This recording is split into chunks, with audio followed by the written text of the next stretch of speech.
but social media is a big thing, I agree. So what would you say to the boys as far as social media? How should they be presenting themselves on social media? Like if you could, like, what would you want to see if you went to their social media? Because social media is your resume. Yeah. You know, so what are some things? I mean, you're hitting the nail on the head. And social media is your resume. The same way you want us to view y'all now, obviously y'all are dapper. You want to do these great things the same way you should carry your social media outside of here. Like everyone, like you said, everyone had cut different during the program, but the standard is the standard. It shouldn't change because you're no longer there. What are you taking from this program? Does it really mean something to you? It should, because I damn sure wish they had something like this when I was coming up. Granted, I didn't get in trouble because social media wasn't as big back then, so I didn't get caught. Not like I said, I wasn't perfect, but the standard is the standard now, and you guys have these resources available to you, so there's no reason why you shouldn't be taking full advantage of it.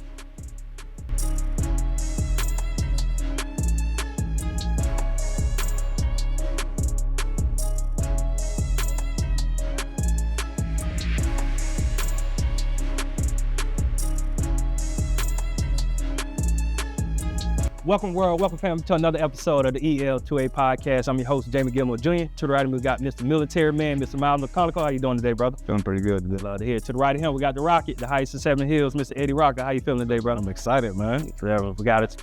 I like it. Look at this, man. I ain't gonna spoil it. Okay, we're gonna spoil it. To the right of him, we got a very special guest, the man in the uniform, man, Mr. Sean Price. How you doing today, brother? Blessed as always. I love it. So Sean is a two-time, man. You've been here 2 times with us. We appreciate you doing it. But it's something special going on today that y'all don't know because y'all looking at us, man. This is the EL2A first time having a live audience in the background, man. Y'all give them a round of applause so they can hear y'all back there.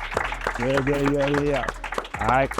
So what we're going to do, we're going to have a conversation, then we're going to turn it over to the audience to get some questions and answers. But we have a special person here today because right now what we at is our cut different summer draft. And at this draft, we have some young men that are about to step into greatness, right? Opportunity that a lot of people don't have. We had about 80-something families reach out, and there's only 15 young men in this room, and only 25 that can come along. And you got to turn like 80-something people away. So that's a major thing. But with Sean Price is here today, he's here to give us some guidance because Sean is a person that's been through a lot of different things throughout his life, and he can be able to give game to the young boys in this room. So Sean, I want to get it going, so I won't waste no time. So Sean, I'm gonna get diving right into your story, bro. So a lot of young men sitting in this room right now, they got their own trauma. Some don't got their father in their life, some fathers passed away, some all different types of things that's going on, and those things can hinder people, or you can use it as motivation to push forward. It's no matter how you look at it. And when you're talking to these young people, you have to be careful because you can't tell somebody how they can deal with their trauma. Right. I met you and I learned that you lost your mother and father. You grew up without your mother and father. That's something I can't even fathom dealing with. How did you navigate that to be able to be a young man that grew up without his mother and father, but you was able to do so much? How were you able to navigate that as a young person? As a young man, I would say I navigated that because, for one, obviously I didn't want to have my father, but I still had pretty good grandparents. So I had that old school love at the end of the day. My grandfather drove trucks, so he wasn't home as much. My grandma delivered babies for 32 years, so she wasn't home as much. So really my auntie, who was basically like a big sister to me, would kind of oversee us. Grew up on a farm, so I kind of stayed busy looking after the farm animals and things like that. And honestly, Jane, to be honest with you, I didn't understand what trauma was when I was these young men age. Mm-hmm. It wasn't until I became an adult and life hit me that I realized that there was some trauma that I had left in my adolescent age that is now affecting me as a man. Yeah. I think obviously playing sports helped a lot. That kept me distracted, staying out of the limelight, staying off social media, and surrounding myself with healthy young men who had a better situation than I had, and they kind of helped, in a sense, distract me from what I was battling eternally that I didn't know I was battling. Yeah. Right? So when I got into sports, what I found was something like you great men are doing now. I found mentorship. I found older men who looked at me and loved me, cared for me as if I was their own, right? And when I found that through sports, that really kind of propelled my entire career and where I am today. Mm-hmm. Now, granted, with that being said, there still were things that I had to overcome while playing sports because life gonna life regardless. Yeah. Like no matter what happens, no matter how straight up path you stay on, no matter how much you pray or whatever, you always gonna have adversity. But at the end of the day, we just gotta understand that thing comes in waves. No matter how high, how low, things will always balance itself out as long as you stay the course and you stay positive. Yeah. But yeah, dealing with that trauma, like I said, it really didn't hit me till I was an adult, because I had my brothers. I grew up with you. I had Coach Collins, rest in peace, Coach Collins. I had TK.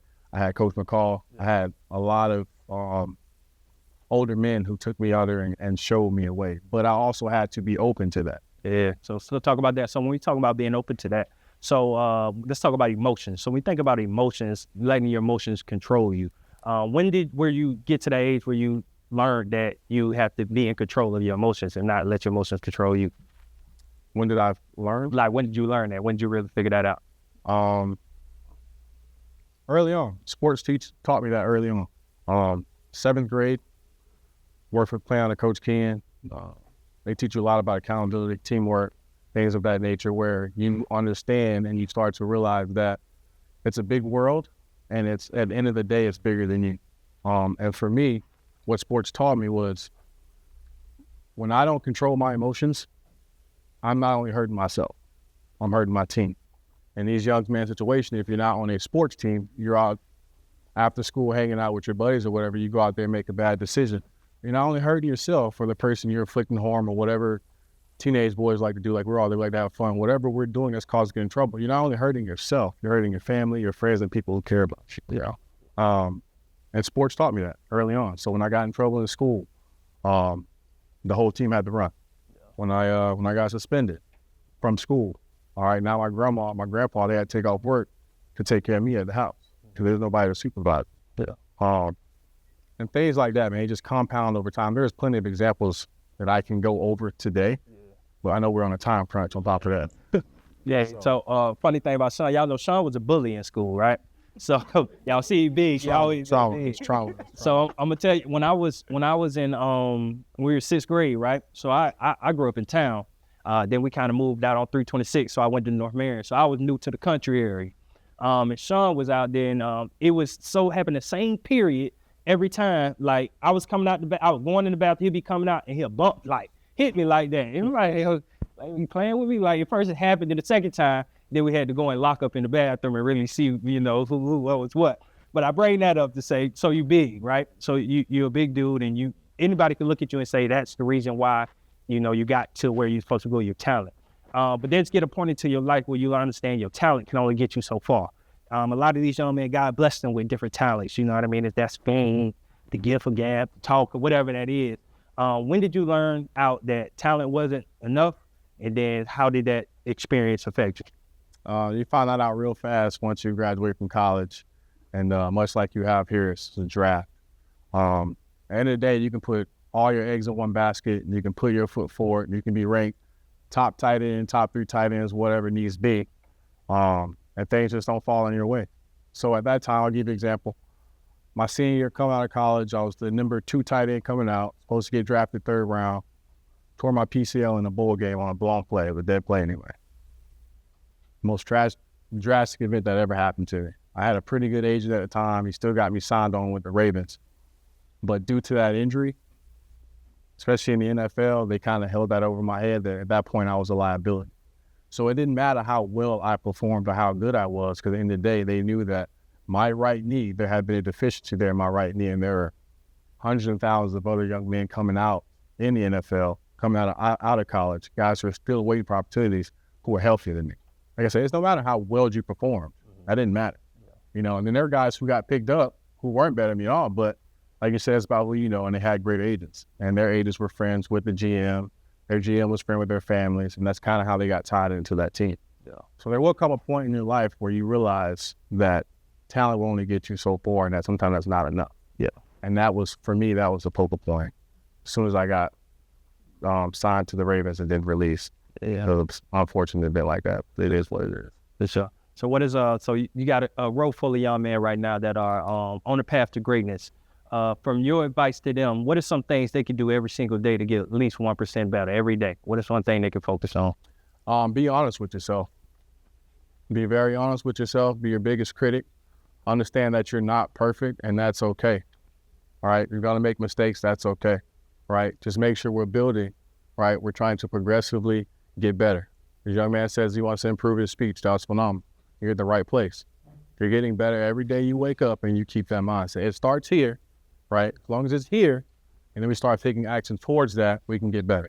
So my advice, you understand, is okay, things are going to happen, right? Life is going to life.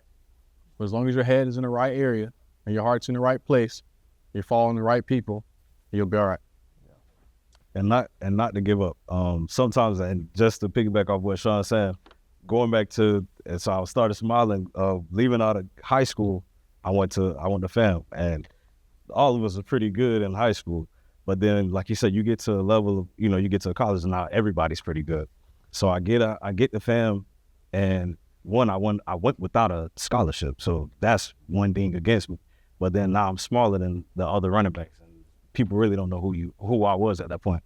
So there were coaches that had recruited some of the other running backs, and as good as I knew I was better than them, but the coach had a relationship with that running back, so that didn't mean anything about how good Mr. Eddie was outside of Ocala.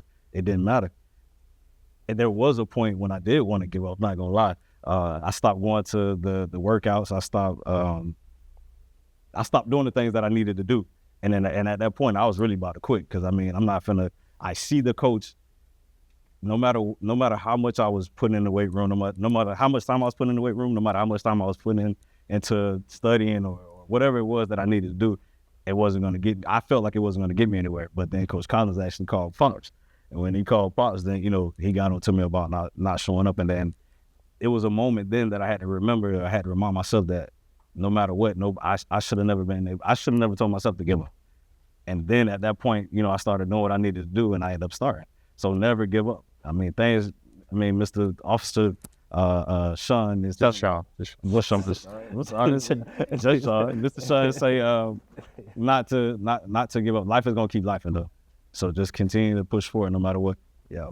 Hey, Sean. So we get to spots like this in our life, and we're mentoring, and it seemed like we wasn't their age, before, and we didn't do the stuff they did, but we did. It was probably at a higher level than they did. Me and you. That's right. But were there moments in your life that you doubted yourself? Like, there any moments in your life that you just was like, I'm not this guy, or you just doubted who you were? And how did you push through those moments? Yeah, one moment in particular, happy you brought that up. So once I got released from Baltimore, then I had a shot with the Packers, got released from Packers, moved back to Colorado. Was actually I was actually married, ended up getting divorced, lost everything. And I was homeless for about 6 months, living in my truck. Imagine going from being, basically from middle school to through college. You get a taste what it's like to be a professional athlete. You used to these certain paychecks coming through. Everyone's calling your phone. Like you're just used to like having, and then to not receive these phone calls anymore, to pretty much be at your lowest. No one there. Barely got enough gas in your truck to get from point A to point B. That was a pretty humbling experience. But in that struggle is where I found myself. And I value that entire experience, and I wouldn't want to change that at all. It let me know, I realized that at the end of the day, yeah, you're going to have support. You have support to an extent, but when it comes down to it, it's just you. Yeah. And it's what are you going to do? You have to hold yourself accountable. I could have easily wallowed in my truck, could have easily, what they say, hit a lick, found some vehicles, ride around some stolos, get my money up real quick, doing whatever. It was easy to take that route. And I was in Colorado, drugs were ever on the streets, firearms were ever on the streets. If I wanted to do that, I could have easily taken that route. But I knew in the back of my mind, deep in my soul, that there was something greater for me in this world. And it wasn't that, because that was the easy way out, right? And I wasn't going to take that way out. Yeah. So those moments in silence, no more phone calls, no more paychecks, struggling to find something to eat, really humbled me, but it also made me very hungry, and it created a new house, like a new me. Yeah. Like I recreated myself. Yeah. And it gave me a very strong mindset that no matter what happened in life, I can dig myself out. So I started off working 2 or 3 jobs, barely got any sleep, started to grow my way up through the corporate chain.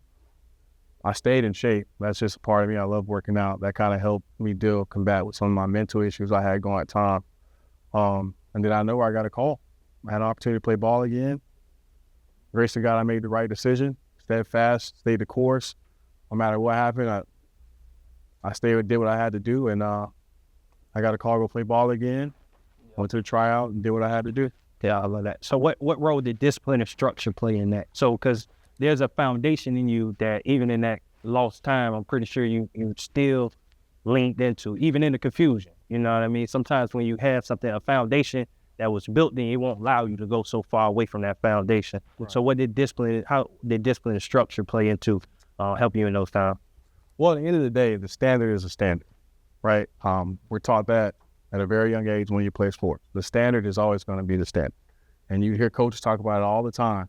No matter what happens, the standard should always be the standard. You should always have a personal bar for yourself, right? Like I said, things are going to happen. Life is going to life. But in the day, who you are as a man, a standard is a standard. You're not defined by how much money you have, right? You're not defined by all these flashy things that you can do. Who you are, what you're defined by is who you are when no one else is around and things are not going your way, right? And that stuck with me. That's kind of where I dug from, because at that point in time, yes, I was alone, but I would tell myself I need to live my life as if someone's always watching me, right? And we all care about what someone thinks about us. Like right now, we're on camera, so of course you're gonna try to look nice. We're gonna sit up, put our suits on, smile, try to sound intelligent. But you do that same thing when no one is watching, right? So when I was by myself, yes, like I said, I could easily went to some stores and stole some groceries. Could have easily found a firearm off the road and started robbing people. Could have started beating people up. I mean, I'm naturally big. I can fight. I could have easily been doing all that, but I chose not to do that, right? The standard is the standard. So I live my life as if someone is watching me 24/7. If these phones were to flip around, and if you left this room and they followed you around 24/7, how would you carry yourself? And you should always think about that. That's kind of what got me through. So he said, what, young man? He said he lived his life like what? Y'all what? Y'all listen? He lived his life like what? Like somebody's watching, all right? I need y'all to pay attention to that. That's a good point. That's a great point, because how many times I said that to Mr. JJ? How many times I tell you that? Because what Sean just said, the standard is the standard. Regardless of your mentors are in front of y'all and while y'all at school or when y'all at home with y'all parents, the standard is the standard. Because when y'all come in front of us, the cameras, when y'all in front of us, y'all don't act up. Y'all talk a lot, but y'all don't act up because y'all know the standard and what we expect. So it shouldn't be any different outside of the room or outside of your mentor. It wasn't any different for Sean when he started going and life started lifing. He remembered the standards from a young age.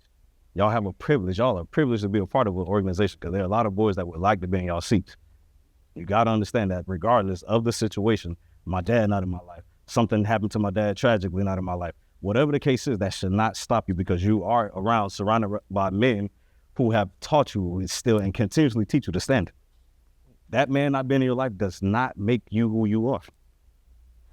This is proof. Sure. Young man, so we're going to do this. We're going to give a round of applause for your parents in the back. Young man, give a round of applause for your parents. All right. So a lot that makes what we go is our parents. We understand we deal with young men. They can't drive. Somebody got to get them there. So we ask for the same commitment from our parents that we do ask for them. So Sean, another side to Sean, obviously, y'all see him in uniform. So what he sees from the day-to-day is the young man like yourself that choose to live a whole another life. That can easily be you. Some of you may flirt with that life, or some of you may think that life is cool. You're going to have to go see that young man if that's what you want to do. I don't think you want to do that. He just told me before he got here, he was just running down somebody. So he active right now. But for our parents, Sean, if you could talk, if you can get every parent in the world and you could just say something to them, what would you say to those parents when it comes to how they should be, handling their kids? Be present, be firm, be kind, and most importantly, check them social medias. Every phone they got, check them social medias. Just like he said, in this job, what I see on a daily basis, they're angels in front of y'all. And I'm not saying these kids bad. These some great young men right here, particularly, especially this group. But when I work out there, these parents don't know what's going on their kid's phone. And before they know it, it's too late because somebody's indicted on a homicide, robbery, or something like that. And the child seems innocent. And the parents caught by surprise because they haven't monitored those social medias and those cell phones, because it happens fast. And in the blink of an eye, It can change their life, and they're so young, they don't know. These are young men. They're just going off the edge. And we're like a pack of dogs when we get around each other. I was once a young man. We get around each other, we feed off our energy, and we make careless mistakes. But social media nowadays is a huge component of that. Obviously, you love your young men. You got latest men are here. So monitor those social media pages. And these young men, I believe, are accountable, so they should monitor and handle themselves appropriately. But you leave here, other parents, hey, make sure you checking on JJ's social media. Make sure you taking LeBurn's social media, whoever it needs to be, because Officer Price talked to us today, and 9 times out of 10, when these kids are getting indicted, it's off their social media. That's where all the crimes are being committed. That's where they're premeditated. Shooting somebody up, hitting the leg, doing whatever it need to be. Well, you got access to all that. You can't hide nothing from us no more. So I care about you young men. Don't let this uniform think I'm somebody else. I'm human just like y'all. I'm African-American just like y'all. I've grown up and dealt with the same things y'all have dealt with. I still deal with it to this day. So I'm no different, no better than y'all. We're all the same. And I say that it comes from a place of love and care. I don't know y'all's name personally, but that don't mean I can't care. I love y'all individually. All right? Carry yourselves appropriately. You got friends who are living wrong. Try to encourage them. They may, you lame, whatever. And separate yourself. Pray for them. Now, social media is a big thing, man. So last year, we did something with them when we did like social media training, maybe 2 years ago. And we had all of them like, if you're a part of this, you're gonna put cut different in your little bio or whatever, and then you're gonna, lay out your social media to look like present yourself as if you're cut different. And obviously, that may last the summer, but then when the summer over, everybody go their different ways, and those things start changing. And you did mention like, they're boys, so all of them have, their faults and, in their own ways, and we're trying to work on that. But social media is a big thing, I agree. So what would you say to the boys as far as social media? How should they be presenting themselves on social media? Like if you could, like, what would you want to see if you went to their social media? Because social media is your resume. Yeah. So what are some things? I mean, you're hitting the nail on the head. And social media is your resume. The same way you want us to view y'all now, obviously y'all are dapper. You want to do these great things. The same way you should carry your social media outside of here. Like everyone, like you said, everyone had cut different during the program, but the standard is the standard. It shouldn't change because you're no longer there. What are you taking from this program? Does it really mean something to you? It should, because I damn sure wish they had something like this when I was coming up. Granted, I didn't get in trouble because social media wasn't as big back then, so I didn't get caught. Not like I said, I wasn't perfect, but the standard is the standard now, and you guys have these resources available to you, so there's no reason why you shouldn't be taking full advantage of it. Your social media should be how you look now, dapper. I mean, if you want to post a couple, cool rap songs, I do it on my social media sometimes too, but don't post no guns, don't post no drugs, none of that free so-and-so, blah, blah, blood this, blah, blah, blah, shoot it is. We watching. And all these pages linked together, it's a web. We find one person page, they tag this person, we can find everything. Do you want to be a part of that web? Or do you want to be a part of Cut Difference web, doing something positive in your community, making your moms and fathers and families proud? It's not about you, it's about them. Yeah, so Sean, how young are you seeing some of these young men out here? Well, we got this 7 day, I believe 10-year-old, 8, 9, 10. They start young now. Young. It's sad. You say 8, 9, 8, 10? That's 8 years of age, 9, 10. Yeah. Starting young. Yeah. It's all social media. Parents aren't holding their kids accountable, and it's sad, We can't do it because they see us in uniform as all that, if we get 12, like you're at the police, they're always trying to harass us. Like, granted, not all cops are good either. Let's be honest, we're going to be raw. Not all cops are good. We see that too on social media. We ain't perfect, But some of us genuinely care. I can tell you now, I genuinely care. If I can avoid arresting a kid and preventing them from getting in trouble, I'm 1,000% going to do that. I won't even bat an eye. All right? But give yourself a chance. Make sure your friends are giving themselves a chance because, it happens fast. All right. So as we get ready to wrap it up, because we're going to open it up to some questions and from the audience. But if there's one thing you wish you would have known earlier, like if you can go back, what's the one thing you wish you would have known earlier in your life? It's a lot. It gets better. It gets better. Emotional awareness, emotional intelligence. Don't ride that wave too high. Don't ride it too low. We're young, especially y'all. You're young. As hormones are starting to rage, you're becoming young men. So things are going to tick you off a lot faster. Things are going to make you depressed a lot faster. all the social media outlets, dealing with stuff from different people. It'll affect you, but it gets better. It gets better. All right. So what is own your greatness? So our mission is to guide young men to own their greatness. Yeah, kind of different. We tell them all the time, own your greatness. We put it on shirts. We do all these different things because we understand that, God created everyone to be great. When you hear own your greatness, what does that mean to you?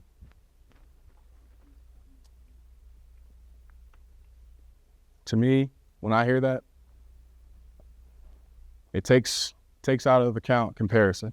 I'm no longer comparing myself to anybody else because, again, the way society is set up now, comparison to the thief of joy. We all wake up in the morning, we check our phone. The first thing we're doing is comparing ourselves to the next person, right? Owning your greatness is understanding who you are, learning who you are, becoming who you are, or as you said before on one of your podcasts, unbecoming someone who you were, right? So own the man or the young man you want to be and be that. No matter what, a public speaker, football player, lawyer, rapper, real estate agent, mentor, whatever it is, own your greatness it has nothing to do with you and only you in that sense.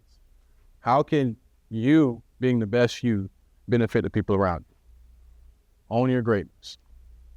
I like it. Round of applause for Sean, y'all.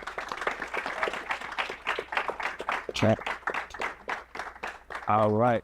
So what we're gonna do? We're gonna open it up to a little question and answer. So again, you got somebody that's did some great things in this life, and you can question to anybody on the stage. We want to get an opportunity for some parents and young men you to ask some questions before we wrap it up. All right. So hey, so everybody don't jump at once. Once again, anybody questions? Questions? How did you make the decision to become a police officer? That's a good question. So 2020, I was in the XFL, pandemic hit, found myself back at the house, collecting unemployment, which it was a good amount too. I could have just kept doing that, but I didn't want to be all too that was, the standard is a standard. And then I kind of got into like building, so I established my own business. So now I do like home remodels and things like that. But a couple of my boys who I played ball with were cops. And my buddy in Orlando, AJ, was like, man, you should try being like a law enforcement officer. And I was like, man, I ain't finna be no cop. Like 12. Never doing that. We'll never do that.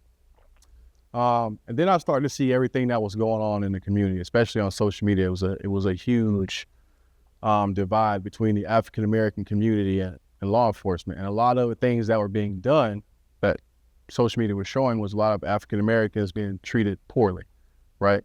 I'm a very open-minded person. Being away, being homeless, experiencing life, kind of opened up my mind to try to see things from both sides. Like obviously I can see it from our side because I grew up in it, I've heard everything, I've seen it firsthand. Now I wanted to see it from the other side. So I did a ride along with Ocala PD. I actually partnered with a former North Maryland alumni, Mike Brinkley, did a ride along with him. Kind of got the feel of what it was kind of like, and it was a pretty good night. The way he carried himself personally and treated our people, and he's Caucasian, he treated our African Americans, us as a community, when he conducted traffic or did his job, I commended that. And I wanted to kind of put myself in that same situation. So I ended up talking to my barber, Robert Williams, and he had to connect with Dr. Dean McIntosh, who at the time was over Law Enforcement Academy at CF. He got me put in. He got in contact with the chief now, Mike Balkin. Met with Mike Balkins. Me and Mike Balkin are real close. He showed me a lot of love, got me in, and ever since then, I've been in the community, and I just wanted to make a difference. And there have been countless times, I can tell you now, countless times where I've seen both sides, but I know personally I've made a good decision, and I've done what I sought out to do before I started in 2020. As far as being that difference maker when it comes to that gap. Can't save everybody, but I can save people that I can save and make a difference where I can make a difference. So good question. Anybody else? What you got, Mark? What role did faith play to help you in your Christian life? A lot. It's the mustard seed, right? There was nobody there, There was nobody there. That seed was tiny, but the standard is the standard. Like I said, it was dark, man. Having everything and having it just gone being in love for however long I was in love for, and then that being gone too. Love, finances, everything was gone. It was dark. It was dark. But the standard was the standard, and I rode the wave. Me personally, I couldn't just sit there and dwell in failure and loss. I just can't do that. That's just not how I'm shaped as a human being. I just can't. Things fall down, I'm gonna find a way to get back up, the right way. But I just can't. So I truly do live my life like someone's watching all the time. That's how I carry myself. That's cool. Good question. Yes, ma'am. I have one. Cut differences teaches them to own their own greatness, and I think it shows them that they should respect themselves first, regardless of what the other person done. This is my standard, so that's what I think they get out of the most. It's me on my difference. Yeah. Not like everybody else. I set a standard, and I'm going to live by my standard. That's good. But you know right from wrong. That's So good. I think that's a good thing they can take away. Own their own greatness. I'm glad she said that. So you got to understand what she said. She said that for a reason, because that's something that's not happening. There's a lot of y'all, you get in these, your cliques and get around your friend groups, and you change up who you are, and you go with the Joneses. You sweat. You come here, you one way, you go outside, you're a whole different person because you're trying to keep up with everybody else. And that's that same thing that's going to get you in a bad situation. It's going to have you looking back, wishing, and I wish I would have, could have, should have did something else, when you are given a guideline. You got somebody that love you enough to put you in these seats. A lot of people don't have that. A lot of people don't have people that care about enough, like them drive them up Saturday right now, driving you here to celebrate you for something you're about to do. And it's a privilege, man. But you guys would laugh in the face of those who care about you by going out and acting a certain way and disrespect. And it's not as big, than cut. It's your last name. It's the people that raised you. When I was a kid, there's certain things that I did and certain things that I didn't do. You get what I'm saying? Because I understood what time it was with Mom Dukes. I wasn't going to disrespect her. And not that I didn't do wrong. I just ain't do wrong enough for it to be able to get home. A lot of y'all just don't care. You just out there just wilding, not caring, in school, cutting up, knowing we at your school, knowing it's going to get back to us. Like blatant disrespect, you know what I mean? And that's what we got to put an end to, man. We got to get past that. We got to get to a point, again, going back to the standard. There's a standard. Again, even when you try to teeter this way, you can't go, the standard push you back the other way because you're like, nah, that ain't me. And y'all don't adapt to that. Y'all adapt. Even little stuff I was thinking about, we're talking about social media.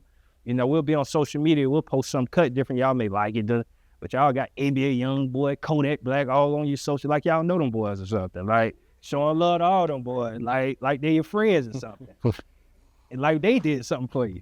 They did nothing for you, but you know what I mean? It's just crazy stuff like that. That's how y'all mind think, though. We got to get rid of that, man. You got to respect where your feet at.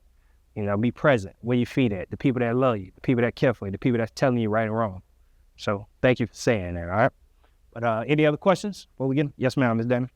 What advice would you give these young men that's going to high school to resist the temptation of right? Like I said, I get it. I was young. Peer pressure was there. I don't think that will ever leave. But it just has to be something that's engraved. It has to mean something to them, right? It has to mean something. Who you want to be, who you want to become, who you're trying to unbecome, has to mean something to them. So, no vapes. Don't go out trying to ride no stolos. Don't make no videos with some firearms that are fake props. Go to school, get your grades. What's impressive and what's most impressive, what's most attractive to young men is doing things right. Because everybody nowadays wants to be a knucklehead. Everybody wants to be a gangster. Everybody wants to be a rapper. Everybody wants to ride around with the za and the firearm, but nobody wants to be a distinguished, young, intelligent man who's making a difference in their community. And it's become so common to be so misinformed. It's sad. But I have a feeling here in a few, it's going to start to change, because anybody can go out, put a hoodie on, put a shiesty on, go commit crimes, and then post about it and make a rap song. You're only going to be young for so long. Ain't no grown man out here that's 30, 40 out here putting shiesties on, rapping with firearms about Zion, unless they some celebrities who it's all paid for and it's fake and they're not really living that life. And the ones who are living that life, you see every week they getting shot up and dying, right? It ain't worth it. So if you go into high school, man, focus on your grades. If you're going to play sports, pay sports. Not, get your grades, get you a scholarship, go to trade school, do whatever you got to do to earn your greatness, and just stay out of trouble. It's easy to stay out of trouble. It's hard to get out of it, though. It's real hard to get out of it. Easy to stay out of trouble. It's hard to get out of. All right, y'all got to hear that. All right, we got time. Probably one more question, and then we move off. If anybody have one, if not, yes, sir, Dimitri. What do you think? The last thing. So I just thought about it too. So they've been asking questions, and the cameras ain't been able to hear. I should have been asking him again. But he said, "We'll ask your question again, so I can make sure I say it right." What is the hardest part about staying accountable and just? So what is the hardest part about staying accountable during dark times? That's a great question. The hardest part, it's just that disbelief, right? When things get tough, we start to lose trust, we start to lose interest. We don't think that there is a brighter side of the tunnel. Like we don't, and I think a lot of that comes from just not knowing who you are, not knowing what you want, not having a clear vision. Because if you have a vision, you know who you want to be. I mean, like you really, really have a vision, right? Like we say all the time, oh, I want to do this, I want to become that. But if you really, really want to do something, like you really are bought in, you put everything into it, no matter what happens to you, that you won't lose sight of it. When I was homeless, I knew that I really, really, really, really, really wanted to get back up. I know I wanted to own houses. I know I wanted to have a job, multiple streams of income. I know I wanted to make a difference, right? I knew I wanted to play ball again. And when those opportunities came around, there was nothing that could stop me because I had developed that. I knew who I was. I had developed that in those times of darkness, but I had a vision. I always had a vision for myself. So if you really have a vision and you're really bought into it, like you truly, truly are bought into it, life's gonna life. I'm never gonna stop. Life's gonna life. Things are gonna get hard. If you're truly bought into it, just have a vision. Know who you are, own your greatness, and stay on that path. Foul. Clap it up for Sean, y'all. I appreciate you, brother. You know it's all love on this end, but couple things that if you don't take anything away, that I would take away from this conversation, no matter where you start. Okay, you got a man that started out with his mom and his father. You could go to the highest height. And even though you make it to the highest height, you still can fall. That's the second thing. You can fall. But again, even if you fall, that don't mean it's over, man. Again, like he keeps saying, life on life. The game never over. The game is only over when you stop trying, when you stop believing in yourself, when you stop understanding that you can do all things through Christ that strengthens you. All right. At the end of the day, no matter what you go through, what you up against. All right. You keep getting up. You keep fighting. You know, keep trusting in God, and everything gonna work out. Again, you got to do what you need to do to make it happen. All right. So, Christian, I definitely appreciate you, brother, for being here. Fellas, y'all got anything else for Sean before we spin on? Appreciate you, bro. Be safe out there. Well, safe out there, man. My boy got to get back in the streets. What do you know? Back in the street. But no, again, man, appreciate y'all. Another episode of EL2A Podcast. If you haven't already, like, subscribe, and comment. Parents in here, get your phones out, like, subscribe, and comment. And again, man, first live audience. We definitely gonna do this more. So again, round of applause to everybody in here. All right. So we all good, man. We'll see y'all next time.